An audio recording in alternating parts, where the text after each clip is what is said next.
আপনারা ভুল তথ্য ছড়াবেন না। ইরান ইসরায়েলে কোনো হামলা চালায়নি। আসলে ইসরায়েলে বিকাশ চলে না, তাই ইরান রকেটে ঈদের সালামি পাঠাচ্ছে।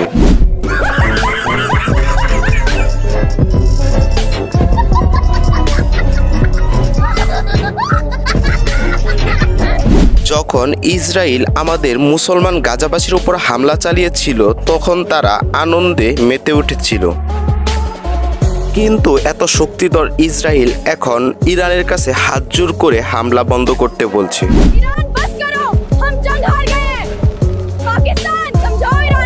ইরান ইসরায়েলকে মিসাইলের মাধ্যমে ঈদের সালামি দিল। আর বাংলাদেশের ইউটিউবাররা যদি ইসরায়েলকে কিছু না দেয় তাহলে কি হলো? তাই বাংলাদেশি ইউটিউবারদের পক্ষ থেকে ইসরায়েলকে happy birthday. Israel, happy birthday to you.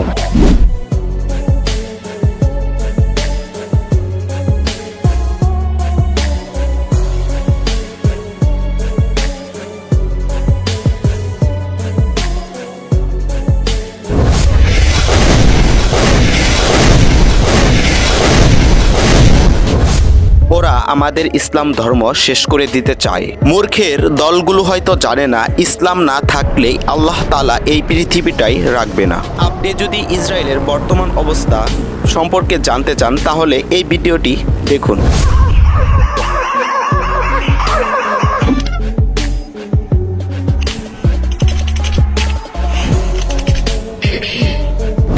উত্তর কোরিয়ার কিম জন ইউং বলেছেন যে আমরা ইসরায়েলের পাশে আছি। বিশ্বাস না হলে এই ভিডিওটি দেখুন। শুনেন ভাই, আমার এসব ছোটখাটো মিসাইল হাতে ধরে না। আমি যেদিন মারমু সরাসরি পারমাণবিক মাইরা দিমু। ইরানের পাশে আছি।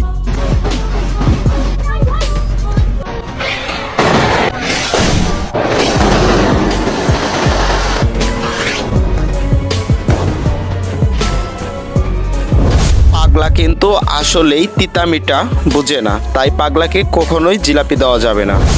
মিটা বোঝে না, পাগলারে জিলাপি দিও না, পাগলা তিতা মিটা বোঝে। Bye bye tata goodbye गया। আল্লাহ ছাড় দেয় কিন্তু ছেড়ে দেয় না। ইসরায়েলকে দিয়েই আপনাদেরকে একটি জলজান্ত উদাহরণ দিয়ে দিলাম। এই ভিডিও দেখে বোঝা যাচ্ছে গলাকাটা মুরগির মতো কাতরাচ্ছে এখন ইসরায়েলিরা। আরেক ফিলিস্তিনি ভাইয়ের কাণ্ডটা দেখুন। আকাশতে উড়ে যাচ্ছে মিসাইল, অথচ বাইটি হেলিকপ্টার বলে মজা নিচ্ছে।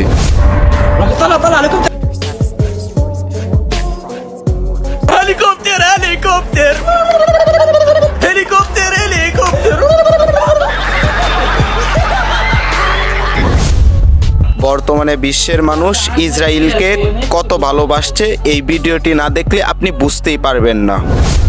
ভিডিওটিতে দেখা যাচ্ছে এক ভাই ফিলিস্তিনের পতাকা রাস্তায় ফেলে রাখছে, এখন মানুষ সেটা তুলে নিচ্ছে। আর যখন তিনি ইসরায়েলি পতাকা রাস্তায় ফেলে রাখলো, এই ভাই দেখেন কিভাবে লাথি দিচ্ছে। আরেকটি ভাইও আসে, সেভাবে লাথি দিল। তাহলে বুঝে নিন বিশ্বের মানুষ ইসরায়েলকে কতটা ভালোবাসছে বর্তমানে।